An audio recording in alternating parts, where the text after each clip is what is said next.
Life में failure पे कभी सुसाइड नहीं करते। खेल हमारे भारत में जन्मा है, ये हर किसी को पता होना चाहिए। आप जाओगे क्या, और अपने पास पैसे नहीं थे तब बिल्कुल भी, तो वो काफी रिस्की डिसीजन था, क्योंकि ना तो मैं कोई बड़ा खिलाड़ी था, ना ही मेरे पास कोई बैकअप था ऐसा। मेरे को आज भी याद है कि उस समय मेरे पास एटलस की साइकिल थी, तो गार्ड ने मेरे को अंदर ही नहीं जाने दिया। 40 यूरो थे मेरे पास उस दिन, मेरे को याद है। और अगर वो मैच में जीतता नहीं था तो पैसे नहीं बचे थे वापस। अब जब ये दुनिया के बेस्ट प्लेयर बन चुके हैं, और 10 मिनट में ही कोई भी चाल लिखना सीख सकता है, बड़ा आसान है। मतलब हर मोहरों के नाम है।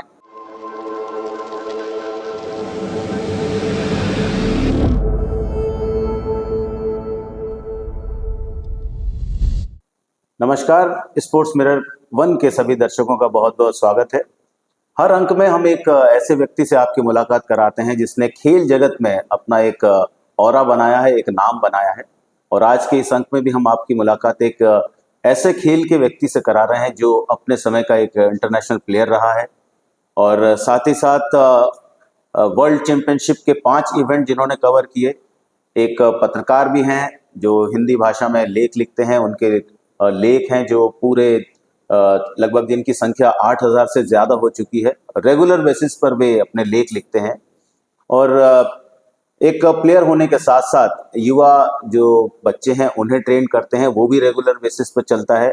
और एक चेस बेस करके संस्था है, उसको भी रन करते हैं। एक एनजीओ है, उसके साथ भी जुड़े हैं, जो युवा प्लेयर हैं जिन्हें प्रमोट किया जाता है, जिनके पास आर्थिक रूप से जो उतने सक्षम नहीं होते, जो बहुत आवश्यकता रहती है किसी भी प्लेयर को आगे बढ़ने के लिए, उसको एक फाइनेंशियली बैकग्राउंड मिल सके। और ऐसा करके एक ऐसे लोगों को उन्होंने जोड़ रखा है जो पूरे विश्व में उनके साथ जुड़े हैं। और ये कनेक्शन कोई एक व्यक्ति कर ले, ये एक बहुत बड़ी बात रहती है। तो ऐसे वर्सेटाइल व्यक्ति हैं, शतरंज से जुड़े हुए इंटरनेशनल प्लेयर, इंटरनेशनल जिन्हें फीडे इंटरनेशनल इंस्ट्रक्टर के रूप में जगह भी मिली है। मध्य प्रदेश के पहले व्यक्ति हैं जो फीडे इंटरनेशनल इंस्ट्रक्टर बने हैं। तो तमाम उपलब्धियां अपने साथ एक छोटी सी उम्र में जोड़ना, और उसके साथ शतरंज खेल को भी प्रमोट करना, ये व्यक्ति हैं श्री निखिलेश कुमार जैन। निखिलेश जी, बहुत बहुत स्वागत है आपका स्पोर्ट्स मिरर 1 में। इतना सब कुछ करना एक छोटी सी उम्र में, क्या आपने कभी सोचा था कि इस खेल में एक चेस खेलने की शुरुआत के साथ इस जगह पर आप पहुंच जाएंगे? और यहाँ पहुंचकर अब कैसा लगता है, कितनी जिम्मेदारी आपको लगती है कि अब और बढ़ चुकी है आपकी? सबसे पहले स्पोर्ट्स मिरर का और आपका बहुत बहुत धन्यवाद दामोदर जी, आपने मुझे इस बातचीत के लिए चुना। और खास तौर पे वर्तमान में जब हमारा खेल जो है वो दुनिया में ऊंचाइयां छू रहा है, शतरंज का खेल, हमने अभी ओलंपियाड में 2 स्वर्ण पदक जीते हैं, तो मुझे लगता है इससे अच्छा मौका हो भी नहीं सकता इस खेल के बारे में बातचीत करने का। तो मैं बस थोड़ा सा करेक्शन कर देता हूँ कि मैं मध्य प्रदेश का सबसे पहला फीडे इंस्ट्रक्टर बना था, लेकिन वर्तमान में कई लोग फीडे इंस्ट्रक्टर हैं, कई लोग ट्रेनर की जो है वो टाइटल ले चुके हैं। तो अब मैं अकेला नहीं हूँ, अब काफी लोग हैं। ये खेल मतलब मेरे जीवन का सबसे महत्वपूर्ण हिस्सा है। जीवन में आप और भी बहुत सारी चीजें करते हैं, लेकिन सबसे खास हिस्सा जो है वो शतरंज है। और इस खेल ने मुझे वो सब कुछ दिया जिसकी शायद मैंने उम्मीद नहीं की थी।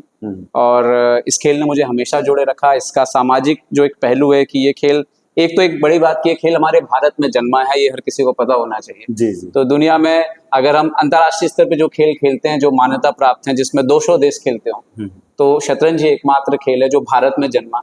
इसके बारे में कई कहानियां प्रचलित हैं, लेकिन विश्व शतरंज संघ भी ये मानता है कि ये खेल भारत में ही जन्मा। तो इस खेल का सबसे बड़ा पहलू ये है कि ये लोगों के जीवन में बहुत बड़ा प्रभाव डालता है। जो बच्चे शतरंज को खेलते हैं वो ना सिर्फ पढ़ाई में अच्छा करते हैं, बल्कि वो जीवन में वो जो निर्णय लेते हैं उसमें बहुत असर आता है उसका। जो युवा इसको खेलते हैं वो जीवन में, चाहे वो अपने जीवन को किसी भी क्षेत्र में जी रहे हो, उनके जो संबंध होते हैं उनमें इसका असर दिखता है। वो बेहतर निर्णय लेते हैं। कुल मिला के आप ये कह सकते हैं कि शतरंज के खिलाड़ी बेहतर निर्णय लेते हैं।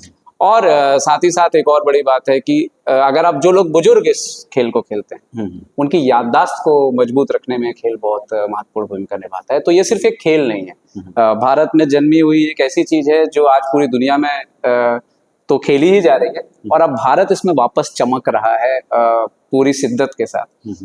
तो मेरा इस खेल से जुड़ाव 1998-97 के गर्मियों की छुट्टियों के दौरान हुआ था। और तब से लेकर के अगर मैं अब तक देखूं तो करीब 26 साल हो गए हैं। मेरी उम्र 39 साल है तो 26 साल का जो मेरा जीवन काल है वो पूरी तरह से शतरंजमयी रहा है। और ये खेल मुझे मौका देता रहा। खिलाड़ी के तौर पे मैं बहुत ज़्यादा कुछ हासिल नहीं कर पाया, लेकिन एक कोच के तौर पे इसने मुझे उपलब्धियां दी। फिर एक जर्नलिस्ट के तौर पे मैंने वो देखा जो मैं सिर्फ दूर से महसूस कर सकता था। एक पत्रकार के तौर पे मुझे इसने शतरंज खेल के और नजदीक ले गया, क्योंकि मैं विश्वनाथन आनंद जी से मिल पाया, मैं मैग्नस कार्लसन से मिल पाया, मैं इनके इंटरव्यू कर पाया, मैं शतरंज की जो भारत की नई युवा पीढ़ी जो उभर करके आई है, प्रज्ञानंदा, गुकेश, अर्जुन, निहाल, मैं इनको बहुत करीब से देख पाया जब ये बहुत छोटे छोटे बच्चे थे, और अब जब ये दुनिया के बेस्ट प्लेयर बन चुके हैं। तो ये पूरी जो जर्नी रही, मैं खुशकिस्मत रहा कि मैं इसका हिस्सा बन गया। और इसके लिए मैं बोलूँगा कि पंजाब केसरी ने मुझे लेख लिखने का मौका दिया 2016 से, और चेसबेस इंडिया ने मुझे मौका दिया 2018-17 से ये काम करने का, और उसके पहले चेसबेस जो कि इंटरनेशनल है उन्होंने 2013 में मुझे मौका दिया लेख लिखने का। तो इन सब का योगदान है, बहुत सारे लोगों का योगदान है, अलग अलग स्तर पे लोगों का योगदान है, जिन्होंने मुझे, फेडरेशन में भी कई लोग रहे हैं जिन्होंने मुझे मौके दिए इस टूर्नामेंट को कवर करने के लिए, इस टूर्नामेंट को आगे बढ़ाने के लिए, इस खेल को आगे बढ़ाने के लिए। तो सबका योगदान रहा है, और खेल के प्रति मेरा प्यार रहा है जो हमेशा से मुझे एक फोर्स देता है कि कुछ ना कुछ करते रहना चाहिए इस खेल के लिए। बिल्कुल, कुछ ना कुछ करते रहना चाहिए। और कहावत भी है कि अकेला ही चला था जानिबे मंजिल, मगर लोग जुड़ते गए और कारवां बनता गया, और ये कारवां इसी तरह से आगे चल रहा है। मध्य प्रदेश का एक जगह है, एक जो हमारे प्रदेश में जो 4 बड़े जो जगह हैं, शहर हैं, इंदौर, भोपाल, जबलपुर, ग्वालियर, उसमें एक जगह है कटनी जो जबलपुर के अंतर्गत आती है। और जैसा निकलेश ने बताया कि जिस खेल का जन्म हमारे देश में हुआ, निकलेश का जन्म कटनी में हुआ, वहाँ से आते हैं। और बताया उन्होंने 39 ईयर्स की उनकी एज है, लेकिन इस एज में 26 साल उस खेल को देना, और अलग अलग तरह से एक कोच भी रहे हैं, एक प्लेयर भी रहे हैं, पत्रकारिता जगत में भी आए, और ऐसा काम उन्होंने किया। कटनी वो जगह है जिसके बारे में हम सभी जानते हैं कि हमारे प्रदेश में एक बड़ा जंक्शन है रेलवे का, जिससे बहुत ज़्यादा कनेक्शन है पूरे देश में। उस जगह से आते हैं निकलेश। निकलेश, चेस खेलना जब शुरू हुआ तो कैसे कोचिंग हुई, कैसे आगे बढ़े? नेशनल लेवल पर, स्कूल नेशनल्स में आपके मेडल्स हैं, नेशनल लेवल पर गोल्ड मेडल है, और जो वो एक एज रहती है, आमतौर पर ये देखा गया कि छोटे बच्चे छोटी उम्र में शतरंज ज़्यादा लोग खेलते हैं। एक बार मैं फिर से आपको बता दूं कि नेशनल लेवल पे मेरा गोल्ड मेडल नहीं है। पर हाँ, मेरी शुरुआत कैसे हुई मैं उसमें आपको बता देता हूँ कि 1996-97 की गर्मियों के दौरान, एक्चुअली तब हम लोग कटनी में रहते थे उस समय, और कटनी आप जैसा कि आप जानते हो कि छोटी सी जगह है, तो खेल को लेकर के इतनी सारी चीजें नहीं होती थी। तो वहां पर एक लकड़ी की एक टॉल थी कटनी में, आज वहां पे एक बड़ा मॉल बन गया उस जगह। अच्छा। तो वहां पे एक वीरेंद्र तिवारी जी जो है वो, और उनके साथ साथ एक PR पटनायक जी, वो उड़ीसा से माइनिंग की में जॉब करने के लिए कटनी आए हुए थे। तो ये दोनों लोग मिलके वहां पे शतरंज खेला करते थे। जी। ये जगह मेरे घर से कुछ 4-5 किलोमीटर दूर थी। तो हम गर्मियों में हमारे कुछ दोस्त बन गए थे, उनके साथ वॉक करते हुए वहां तक जाते थे और उनका खेल देखा करते थे। और खेल देखने के बाद वो हमको, उनके पास एक रशियन किताब थी 2, 3, 4, 5 डोमिनेशंस ऑफ एंड गेम स्टडीज, वो हमको उस किताब से कुछ पजल सॉल्व करने दे दिया करते। तो इससे थोड़ा सा शतरंज का ये जो लिटरेचर से वाला हिस्सा है वो मिलना शुरू हुआ। और उससे पहले हम पानी भरने के लिए, हमारे घर में पानी का कोई स्रोत नहीं था, तो एक उर्मिला दुबे जी हमारे घर के पास प्रोफेसर इंग्लिश की वो रहती थी, तो हम उनके घर में पानी भरने जाते थे। तो उनको चेस आता था, तो दरअसल उन्होंने मुझे चेस जो है, उनको कोई पार्टनर चाहिए था चेस खेलने के लिए। अब चूंकि वो इंटेलेक्चुअल थी, प्रोफेसर थी, तो सो सी अंडरस्टैंड कि हाँ चेस एक अच्छा स्पोर्ट्स है, तो वो खेलना पसंद करती, तो उन्होंने मुझे सिखा दिया। तो वहां से मेरी खेल में पहली बार मेरा इंट्रोडक्शन हुआ। और फिर वो जो समर बीता 1998 का, गर्मियां पूरी, वो मैंने शतरंज देखा। और 1999 में पहली बार मैंने भिलाई में स्टेट, उस समय मध्य प्रदेश एक मध्य प्रदेश हुआ करता था ना, तो मध्य प्रदेश जूनियर चैंपियनशिप हुई पहली बार। तो समहाउ कोई लास्ट मोमेंट, मुझे एग्जैक्टली याद नहीं है, बट लास्ट मोमेंट में कोई खिलाड़ी जो है वो जो कटनी दल से जाने वाला था उसका नाम कैंसिल हो गया। तो जो वीरेंद्र तिवारी जी थे उन्होंने मेरे को पूछा कि आप जाओगे क्या, और अपने पास पैसे नहीं थे तब बिल्कुल भी। तो मैंने बोला सर जाना तो है लेकिन पैसे नहीं है। तो वो मेरे घर चले गए और उन्होंने बोला कि मैं पैसे दे रहा हूँ, इसको भेज दो। तो इस तरह से मैं स्टेट चैंपियनशिप पहुंच गया और एक अलग दुनिया मैंने देखी कि टूर्नामेंट हो रहा है। ये भी नहीं पता था कि टूर्नामेंट इस तरीके से होता है, कि घड़ियां होती हैं चेस की, और उस समय एनालॉग घड़ियां होती थी, आजकल तो डिजिटल क्लॉक आ गए। तो एनालॉग घड़ियां होती थी और मैच हो रहा है और फिर आपको स्कोर शीट लिखना है। तो वो सब पहली बार इंट्रोडक्शन हुआ और मैं 40 लोगों में कुछ 38वें नंबर पे आया। तो घर वाले तो आके बोले कि तुम क्या पैसे बर्बाद करके आ गए उनके, कुछ किया नहीं तुमने। तो मतलब उस तरह से मैं खेल में पहली बार जुड़ा। तो वो शुरुआत थी मेरी। और फिर उसके बाद बस धीरे धीरे इंटरेस्ट आता चला गया। एक स्कूल में राजपूत सर थे, वो नहीं है अब इस दुनिया में, वो मुझे लेकर के स्कूल गेम्स में शुरुआत हुई मेरी। तो फिर स्कूल गेम्स में मैंने संभाग चैंपियन बन गया मैं। वो आज भी मुझे सरप्राइज करता है कि मैं चैंपियन बन कैसे गया, क्योंकि मैं कटनी में 3rd आया था पर मैं स्टेट संभाग खेलने गया तो चैंपियन बन गया। तो उसके बाद मैं एमपी की टीम में, तो ऐसे कुछ हम नेशनल खेले। तो इस तरह से शतरंज से जुड़ा हुआ। फिर पता लगा कि ओपन भी होता है। मतलब पहले तो ऐसा लगता था कि जो स्कूल गेम्स होते हैं उसी में होता है, फिर पता लगा नहीं कि स्टेट एसोसिएशन भी कराते हैं। तो फिर वो ओपन टूर्नामेंट खेलना शुरू किया। तो फिर जब ओपन में आए तो पता लगा इधर तो कंपटीशन स्कूल से काफी ज्यादा है। तो फिर इस तरह से जुड़ा हुआ। और जो महत्वपूर्ण बदलाव मेरे जीवन में आया एक्चुअली 2005 में, तो मैं वही कक्षा 12वीं हो गई थी मेरी। और पापा जी मेरे जो है वो कंपाउंडर थे। तो मेरे ऊपर प्रेशर आ रहा था कि कुछ तो करना पड़ेगा। मेरी 3 दीदियां थी मेरे से बड़ी और मैं अकेला लड़का था। तो जो भारतीय संस्कृति जिस तरह से ढलती है कि मेरे ऊपर अभी आ गया था कि भाई कुछ तो चुनो आप। और मैं पढ़ाई में अच्छा था क्योंकि चेस की वजह से पढ़ाई ठीक ही कर रहा था। तो मेरा AIEEE में सिलेक्शन हो गया। अच्छा। हाँ, और उसी समय मेरा आपका वर्ल्ड यूनिवर्सिटी चैंपियनशिप के लिए भी मैं क्वालिफाई कर गया। तो नेशनल यूनिवर्सिटीज में मैंने अच्छा काम किया और 7 पॉइंट किए आउट ऑफ 9। ये कानपुर में हुआ था टूर्नामेंट। तो जब मैं उसमें क्वालिफाई हो गया तो फिर मैंने वो टूर्नामेंट के लिए मेरे पास चुनाव था कि मैं AIEEE में जाना है या इधर। बट AIEEE में जाने के लिए काफी पैसों की जरूरत थी और वो पापा उसके लिए काफी परेशान हो रहे थे, वो कर नहीं पा रहे थे। तो मैंने बोला पापा को मैं चेस करता हूँ।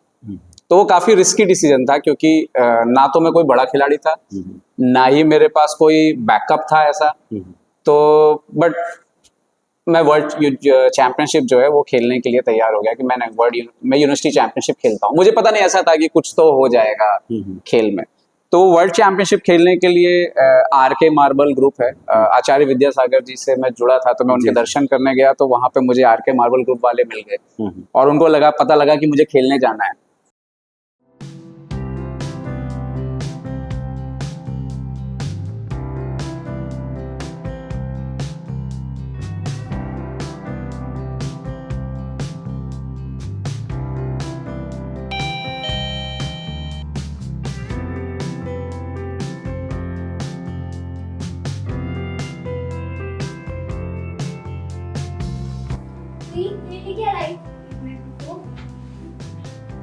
Eyebrow toner powder, eyebrow hair shampoo, eyebrow onion hair cream, जी मेरे लिए भी लेके उसको। eyebrow charcoal face wash, eyebrow The word of Aldi Cosmetics.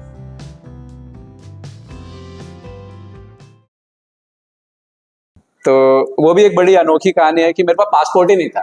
और बड़ी बात है, मतलब मुझे पता ही नहीं था कि मुझे इंडिया के बाहर जाना है, मुझे पासपोर्ट भी होना चाहिए। तो मैं कटनी के कलेक्टर थे उस समय, अनुपम राजन। अच्छा, अब वो मेरे ख्याल से चुनाव आयोग थे जब कुछ दिन पहले। तो उनके पास गया तो उन्होंने एक मेरे लिए कैरेक्टर सर्टिफिकेट लिखा कि तुम तुरंत भोपाल जाओ। ये बात है अच्छा 2006 की बात है, ये 2006 की बात है। तो मैं यहाँ आया भोपाल और वो लेटर लेके मैंने सबमिट किया। तो उस समय वो कलेक्टर का लेटर अगर आपको मिल जाए तो पुलिस वेरिफिकेशन आपका बाद में हो सकता है। तो मैंने वो लेटर दिया, मेरे को 2 दिन में ही पासपोर्ट मिल गया और वो RK मार्बल ग्रुप के सपोर्ट से मैं मलेशिया चला गया वर्ल्ड यूनिवर्सिटी चैंपियनशिप खेलने। वहां पे मैं 17वें नंबर पे आया 17। तो उससे लगा कि यार ये कुछ अलग दुनिया है, इधर पूरी दुनिया से लोग खेलने आए थे। तो एक अंदर से भी ना आपको एक आपको नया रास्ता दिखता है, जैसे कि कुछ तो है इधर, हर कुछ नया ही हो रहा है आपके हाँ, जीवन में। और मतलब वो पूरा ट्रिप ही अलग था। मैं पहली बार फ्लाइट में बैठा, मैं पहली बार सब चीजें करते हुए आगे जा रहा हूँ। तो जब वो मैंने किया पूरा का पूरा ट्रिप, तो मैं वापस आया तो मुझे लगा कि अगर मुझे कंटिन्यू करना है तो सपोर्ट की तो जरूरत है मुझे। तो उसी समय मुझे श्रीलंका से और फ्रांस से एक इन्विटेशन आए थे लेटर। तो कटनी में उस समय जिला पंचायत अध्यक्ष हुआ करते थे संजय पाठक, वो बाद में जो मिनिस्टर बने, विधायक हैं, जो अभी भी विधायक हैं। तो मैं उनके पास चला गया, मुझे पता लगा कि वो खिलाड़ियों की मदद करते हैं। तो उससे पहले उन्होंने एक क्रिकेटर था विपिन चौरसिया, उसको भी लंदन भेजा था, सपोर्ट किया था। तो मैंने कहीं पेपर में पढ़ा था, तो मैं उनके पास पहुंच गया। तो मेरे को आज भी याद है कि उस समय मेरे पास एटलस की साइकिल थी, तो गार्ड ने मेरे को अंदर ही नहीं जाने दिया। अब मैं साइकिल लेके बाहर खड़ा हूँ और मैं उनके नंबर मिल गया था उनका कहीं से, तो मैं उनको फोन कर रहा था। तो वो जैसे ही बंगले में एंटर हुए, उन्होंने देखा मैं खड़ा हुआ था, फिर उन्होंने मुझे को बुलाया और फिर मैं अंदर गया। उन्होंने बोला कि क्या है दिखाओ मुझे, तो मैंने दिखाया, इन्विटेशन श्रीलंका से आया है। तो बोले ठीक है चले जाओ, कितना खर्चा होगा। तो मैंने बताया कि 20 उस समय 20,000 रुपये श्रीलंका जाने के लिए ना। तो बोले ठीक है बिल्कुल चले जाओ। फिर बोले ये क्या है, तो मैंने बोला ये दूसरा लेटर है भैया, ये फ्रांस का है। तो बोले इधर नहीं जाना क्या? तो मैं बोला नहीं, इधर जाना तो बहुत महंगा हो जाएगा। मैंने जो कैलकुलेट किया था कि कुछ एक ही बार 1 लाख रुपए के आसपास का खर्चा था। मैं तो सोच रहा था कि 20-25 का ही हो जाए तो मैं श्रीलंका खेल लूं। तो उन्होंने बोला नहीं इधर भी जाओ। बोला भैया पर इधर बहुत खर्चा होगा। बोले तुम्हारा थोड़ी होगा, जाओ ना तुम, क्या दिक्कत है। बोले ठीक है पहले श्रीलंका हुआ था। तो मैं श्रीलंका से गया और श्रीलंका मेरा लकली बहुत अच्छा टूर्नामेंट गया। मैं सेकंड आ गया श्रीलंका के टूर्नामेंट में। वहां का जो नेशनल चैंपियन था अतुला रसेल, उससे भी जीत गया मैं। हालांकि इंडियन चेस और श्रीलंकन चेस में अंतर है, इंडियन चेस काफी आगे है। तो अगर आप उस हिसाब से देखो तो उस समय इंडिया का जो नेशनल चैंपियन होगा वो बहुत ज्यादा स्ट्रांग होगा कंपेयर टू अतुला रसेल। लेकिन मेरे लिए मतलब आप एक ऐसे इंसान के लिए जिसके लिए नए रास्ते खुल रहे हैं, वो बोले कि किसी दूसरे देश में जाके उसका चैंपियन से मैं जीत गया। उनका रेटिंग तब 2300 कुछ था। तो मुझे अचानक से श्रीलंका से ही रिस्पांस मिलने लग गया। मतलब श्रीलंका के लोग जो थे, बच्चे थे, बोल रहे आपने नेशनल चैंपियन को हरा दिया। तो वो कुछ नया रास्ता खुल रहा था। मुझे भी नहीं पता था कहाँ लेके जाएगा मेरे को, क्योंकि मैं इतना श्योर था कि मैं इतना अच्छा तो नहीं खेल रहा था कि भाई मैं IM बन जाऊंगा या GM बन जाऊंगा, बट ठीक है मैं ठीक खेल रहा था। तो मैं वहां से वापस आया और फिर मैं संजय पाठक जी के सपोर्ट से फ्रांस भी खेलने चला गया। और फ्रांस में भी मैंने अपने एज ग्रुप में, मैं ओवरऑल टूर्नामेंट में 10th आया। ग्रैंड मास्टर थे वहां पे काफी सारे, चाइना के ग्रैंड मास्टर आए हुए थे। और वहां का जो नेशनल जूनियर चैंपियन था बौकाजा आद्रिन, उसको हराया मैंने लास्ट राउंड में। और मैंने वहां पे भी अपने रेटिंग ग्रुप का गोल्ड मेडल जीता। तो वो लास्ट दिन बड़ा इंपॉर्टेंट भी था, क्योंकि जब वो मैंने मेडल जीता तो मेरे पास सिर्फ 40 यूरो बचे थे। 40 यूरो थे मेरे पास उस दिन, मेरे को याद है। और अगर वो मैच में जीतता नहीं था तो पैसे नहीं बचे थे वापस। मतलब फ्लाइट बुक थी, बाकी सब था, लेकिन रास्ते में मैं क्या खाऊंगा ये नहीं पता था। पर वो मैं मैच जीता तो मेरे को 700 यूरो मिले। तो मतलब भूखे पेट ही जीता था वो मैच में, क्योंकि मैं शुद्ध शाकाहारी। और जब मैं वो फ्रांस के उस इलाके में गया, उस समय आपको पता है कि ईमेल वगैरह भी इतने प्रचलित नहीं थे। तो हमने बड़ी जैसे तैसे तो वो साइबर कैफे में जाके ईमेल लिखा था उनको। तो उसमें मैंने उनको लिखा था वेजिटेरियन हूं मैं, तो उन्होंने बोला हाँ मिल जाएगा। अब उनके वेजिटेरियन में वो चावल के अंदर भी बीफ के टुकड़े डाल देते थे। तो वो बोल रहे हैं ये हटा देते हैं, खा लो। मैं बोला ये तो संभव नहीं है हमारे लिए। तो मैं किसी तरह, एक इंग्लैंड के ग्रैंड मास्टर थे ग्लेन फ्लेयर, उनको मेरी बात समझ में आई। और फ्रांस में क्या है कि लोग इंग्लिश बिल्कुल नहीं बोलते। तो एक तो मेरी इंग्लिश टूटी फूटी, ऊपर से वो इंग्लिश वो भी नहीं, उतनी भी नहीं वो सुनना चाहते। तो फिर मेरी दिक्कत बहुत ज्यादा बढ़ गई थी। तो फिर फ्रांस के ग्रैंड मास्टर ग्लेन फ्लेयर, उन्होंने मेरी मदद की। उनको फ्रेंच आती थी। उन्होंने मुझे बोला कि देखो तुम इस होटल में हो, पहली बात तो तुम्हारा ब्रेकफास्ट फ्री ऑफ कॉस्ट है। अब मुझे ये भी नहीं पता था तब कि होटल में मैं जाऊंगा तो मेरा ब्रेकफास्ट जो है वो, मैं 5 स्टार होटल में रुका हूँ तो वो फ्री है, मुझे नहीं पता था। तो उन्होंने बोला पहले तो तुम यहाँ पे थोड़ा ध्यान लगाओ। तो फिर मैं सुबह उठ के थोड़ा ब्रेकफास्ट अच्छे से करने लग गया।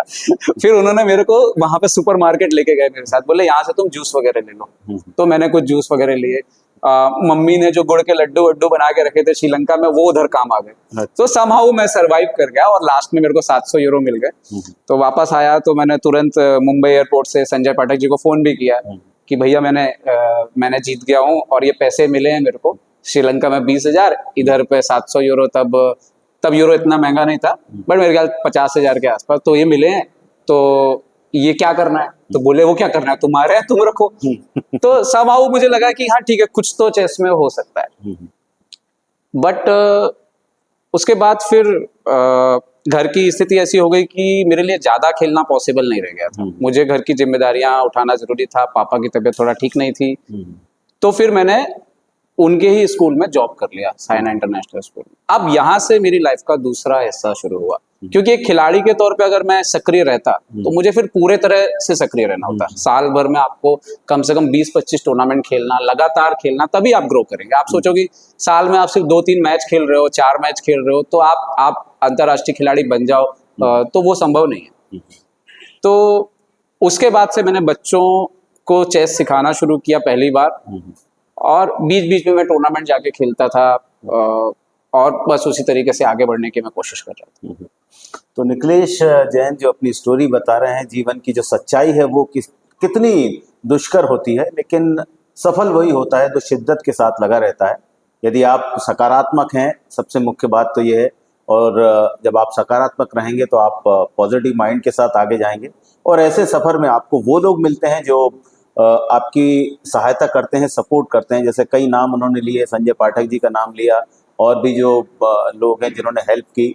उसके बाद कैसा इंटरनेशनल लेवल पर उनके साथ जो दिक्कतें आई उनके लिए, और ये सब आप जीवन में सीखते जाते हैं। निखिलेश भी उस सफ़र से निकले हैं जिसमें उन्होंने बहुत कुछ सीखा है। निखिलेश, मैं थोड़ा सा पीछे वापस जाना चाहूँगा। वो जो 2 लोग थे, पटनायक जी और उनके साथ जो थे, और वो मैम थी जो आपके पड़ोस में रहती थी, जिन्होंने आपको फर्स्ट चेस की ABCD सिखाई थी, तो इन लोगों का कितना प्रभाव था? क्योंकि 98 से लेके 2005 जब तक आप स्कूल और फिर कॉलेज में inter university, all India university खेले, वो जो दौर था, क्योंकि आपको एक अच्छा प्रैक्टिस पार्टनर चाहिए इवेंट में आगे बढ़ने के लिए, और लगातार आपको चेस के साथ जुड़े रहना चाहिए।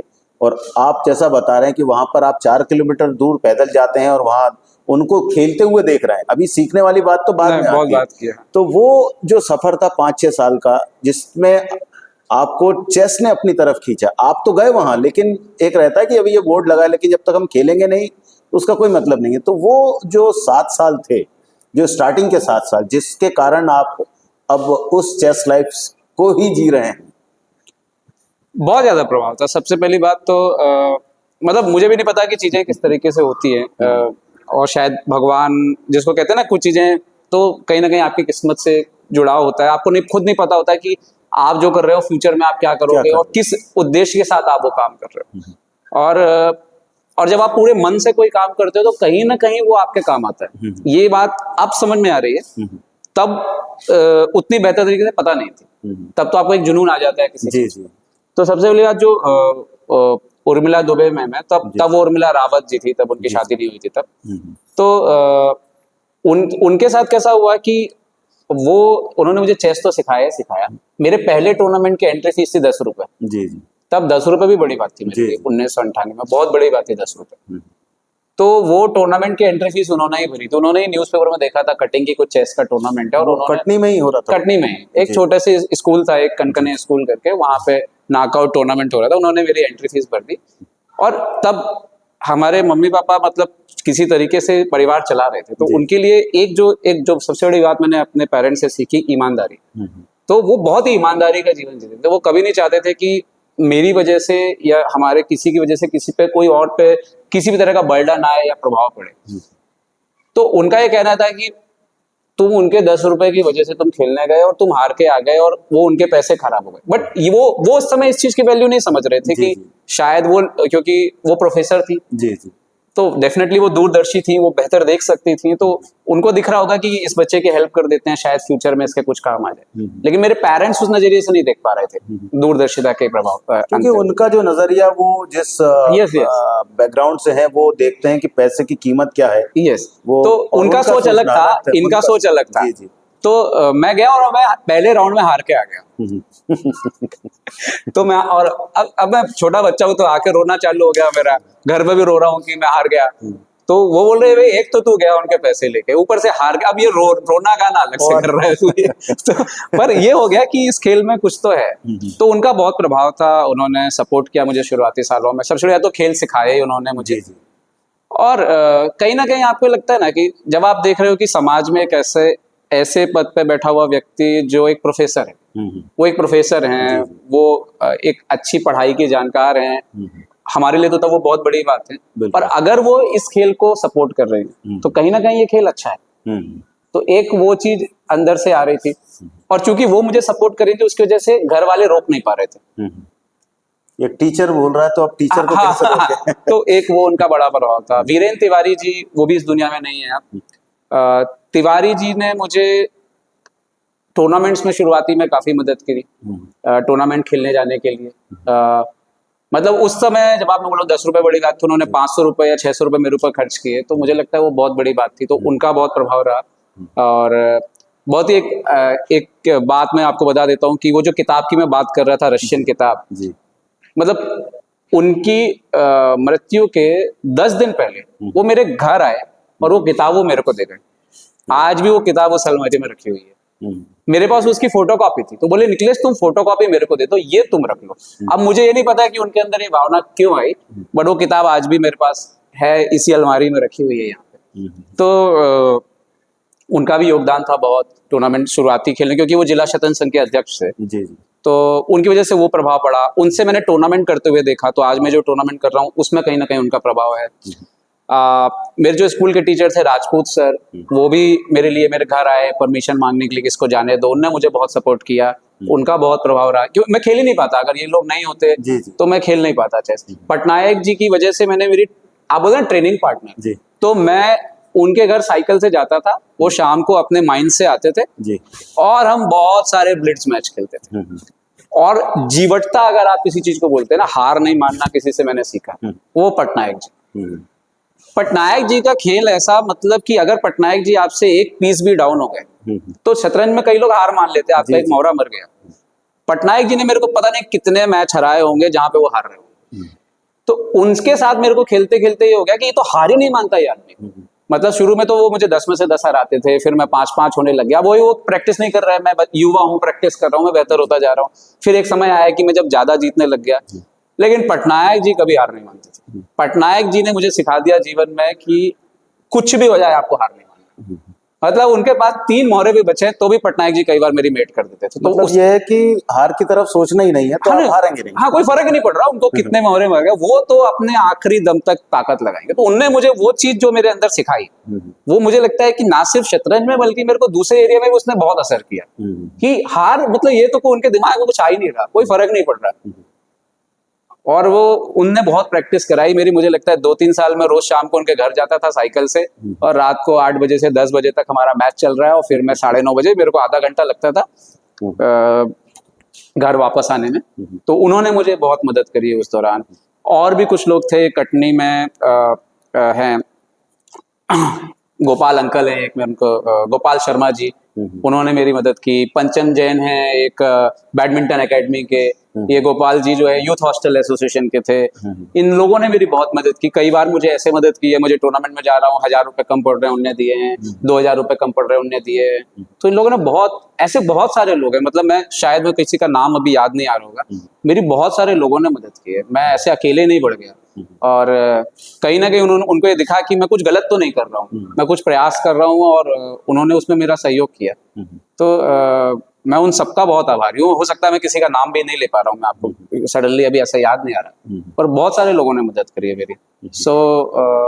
और मुझे लगता है कि आज जब मैं किसी बच्चों की मदद कर रहा हूँ, या मैं किसी चेस के लिए कुछ कर रहा हूँ, एक्चुअली मैं नहीं कर रहा हूँ, मैं जस्ट रीपे कर रहा हूँ।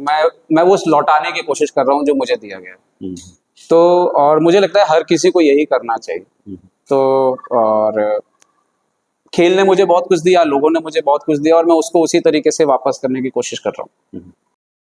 शादी के कार्ड बांटने हैं, ड्रॉप जोन है ना, घर से टिफिन मंगवाना है, ड्रॉप जोन है ना। शहर से बाहर हो और रिलेटिव के यहाँ पैकेट भेजना है, ड्रॉप जोन है ना। शहर में कहीं से भी अपना पैकेज पिक या ड्रॉप करवाएं। ड्रॉप जोन है ना। Drop zone.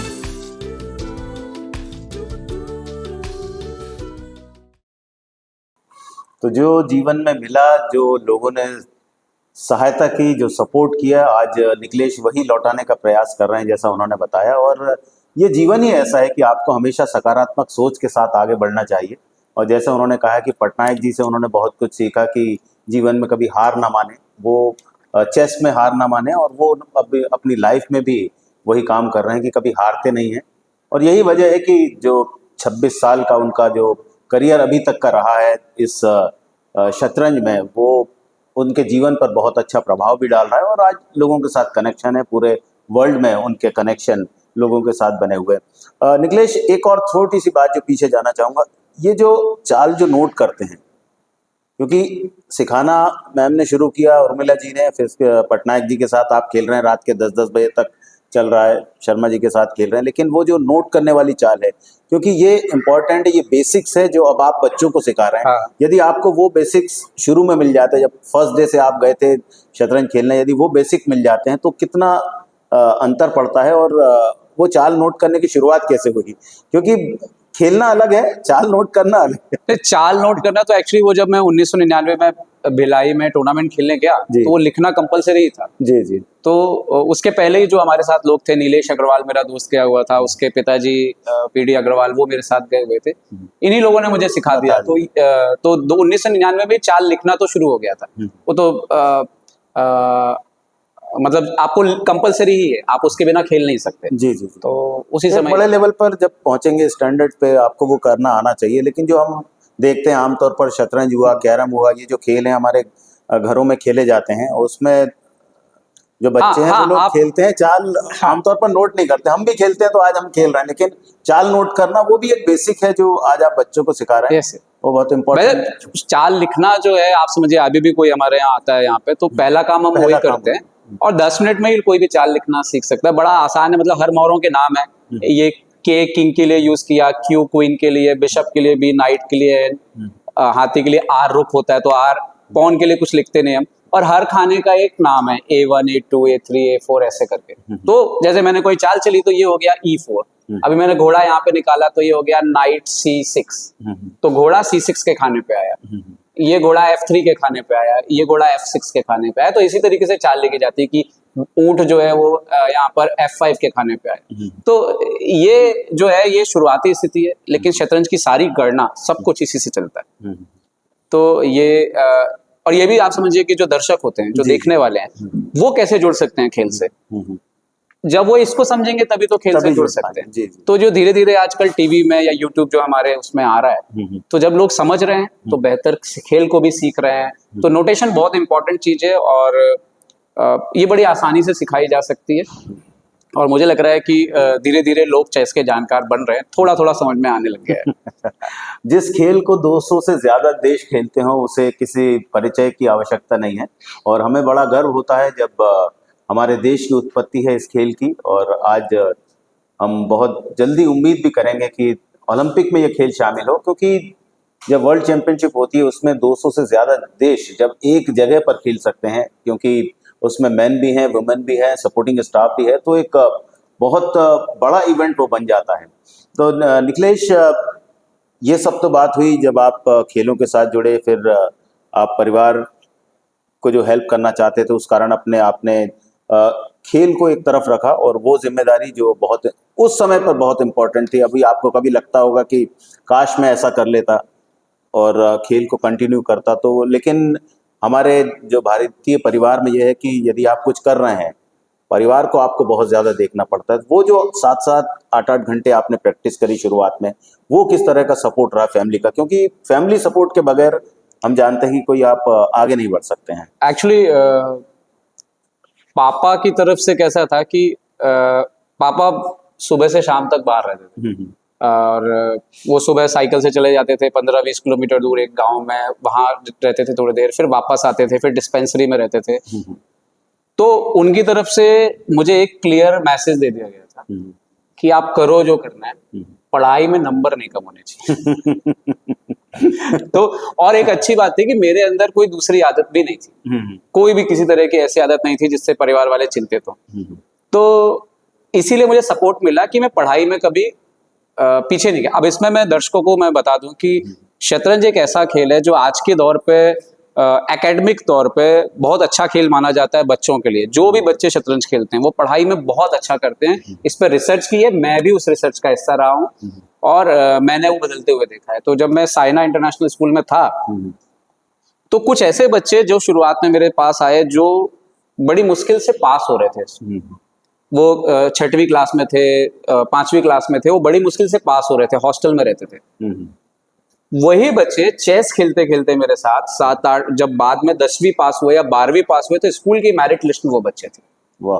तो चेस जो है वो एक ऐसा खेल है, पढ़ाई के लिए आपको क्या चाहिए कि बच्चा एक जगह एकाग्रित हो जाए। जो सबसे बड़ा प्रॉब्लम होता है कि बच्चा 4 घंटे पढ़ता है लेकिन हकीकत में उसमें से आधे घंटे पढ़ता है, क्योंकि वो बार बार उठ के यहाँ वहां जा रहा होता है, दूसरे काम कर रहा होता है, बहुत सारी चीजें कर।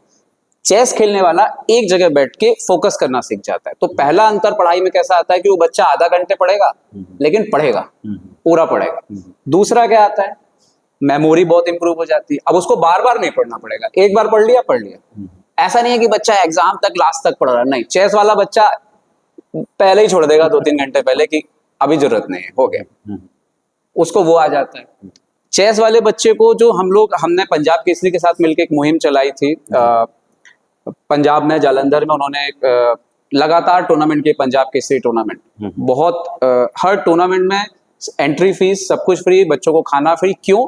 क्योंकि पंजाब केसरी के जो अभिजय चोपड़ा जी हैं, जिनकी वजह से मैं पंजाब केसरी में जुड़ा, उनकी सोच ये थी कि पंजाब के जो बच्चे ड्रग्स की तरफ जा रहे हैं जी जी, उनको रोकने के लिए चेस बहुत अच्छा टूल हो सकता है। तो उन्होंने बहुत चेस में जो है टूर्नामेंट कराए, पंजाब केसरी सेमिनार कराए, मैं खुद जालंधर गया 2-2 बार। तो चेस के बच्चे कभी, मैं ये अभी तक की जो मेरी जानकारी है उसके हिसाब से बोल रहा हूँ, क्योंकि वो हर रोज बोर्ड पे हार जीत देखते हैं, वो हर रोज ये फेस करते हैं, अरे मेरा पॉन मर गया, अरे मेरा पीस मर गया, ठीक है, लेकिन उसके बाद भी गेम को वो कंटिन्यू करते हैं। तो चेस के बच्चे लाइफ में फेलियर पे कभी सुसाइड नहीं करते, कभी भी। ये सबसे बड़ी बात है चेस की, कभी हार नहीं मानना है। चेस का बच्चा ये अच्छे से जानता है, क्योंकि अगली चाल भी आएगी, अगला खेल भी आएगा, आप कभी रुकने वाले नहीं हैं। खेल तो चलता रहेगा, गलतियां होती। और समझिए, देखिए चेस के खेल में इमोशंस बहुत ऊपर नीचे होते हैं। जी। जब छोटा बच्चा हारता है ना, वो रोने लगता है, चिंतित हो जाता है। लेकिन वही बच्चा जब अच्छा प्लेयर हो जाता है, आज मैं अभी भी खेल लेता हूँ, मैं पूरी तरह से पूर्व खिलाड़ी नहीं हुआ हूँ, मैं खेल लेता हूँ, स्पेन में जाके कभी कभी खेल लेता हूँ। तो आज जब मैं गलती करता हूँ तो मैं आपको बोर्ड पे ऐसे मुस्कुराते हुए मिल जाऊंगा कि अरे यार ये कैसे छूट गया, हाँ। और मैं कंटिन्यू करते मिलूंगा। तो चेस आपको सिखा देता है कि आपको जो आप मौके चूकेंगे, जो आपसे गलतियां होंगी, उसमें आपको हार नहीं माननी है। एक्चुअली में आपको वो जो एरिया है ना जहाँ पे आपको वाला हिस्सा हटाना होगा कि हार, अभी जैसे यहाँ पे कोई बच्चा आता है तो हम उसको, उसके पेरेंट्स को और बच्चे को और पेरेंट्स को दोनों को ये बात सिखाते हैं कि हारना कोई बुरी चीज नहीं है। हमने अपने जीवन में आसपास ऐसी चीजें बना दी हैं कि सफलता ही सब कुछ है, जीत ही सबसे बड़ी है। तो बचपन से हमने बच्चे को क्या सिखाया, जीते तो हम ताली बजा रहे हैं, बच्चा गिर गया तो हम बोले क्यों गिर गए, मतलब और सवाल हाँ, मतलब जब वो फेल होता है तो हम उस पर सवाल खड़े कर देते हैं, और जब वो जीतता है तो हम ताली बजाते हैं। तो हम बचपन से उसको अंदर, उसके दिमाग के अंदर तक डाल रहे हैं कि जीत सब कुछ है, हार सबसे खराब है। अब यही हमारा चेस शुरू होता है, हमारी ट्रेनिंग यही शुरू होती है। हम हर बच्चे को बोलते हैं हारना कोई बुरी चीज नहीं है, हारने के बाद आपको शर्मिंदा होने की कोई जरूरत नहीं है, आपने कोशिश की वो इंपॉर्टेंट है। तो आपको खेल से प्यार करना सीखना पड़ेगा। ठीक है, मैंने बेस्ट ट्राई किया।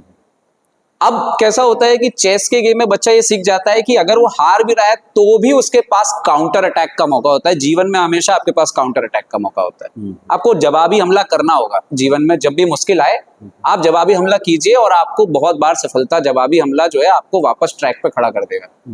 तो यही एक बड़ी चीज है जो चेस सिखाता है, और बच्चे बचपन से सीख जाते हैं ये चीज। तो हमारे जितने बच्चे इधर आते हैं जब वो चेस खेलते हैं तो हम उनको यही बोलते हैं, और पेरेंट्स को ही बोल देते हैं कि ये अच्छा खिलाड़ी बने, नहीं हमें नहीं पता, हम इसको अच्छा इंसान बना के भेजने वाले हैं यहाँ से, ये एकेडमी बच्चे को अच्छा इंसान बना के भेज देगी। तो ये हम पूरा फोकस करते हैं हर किसी के ऊपर कि आपको हार नहीं मानना है, आपको बस कोशिश करते रहना है। और ये चीज बच्चों के जीवन में बड़ा प्रभाव डालती है और शुरुआत से डालती है। और अब जाके मुझे इसके मायने जो है और अच्छे तरीके से समझ में आ रहे हैं। तो मैं पूरी तरह से समर्पित हूँ कि जो हर कोई चेस सीखे, जितने ज़्यादा लोग खेल सकते हैं वो चेस सीखें और जीवन में बेहतर करें।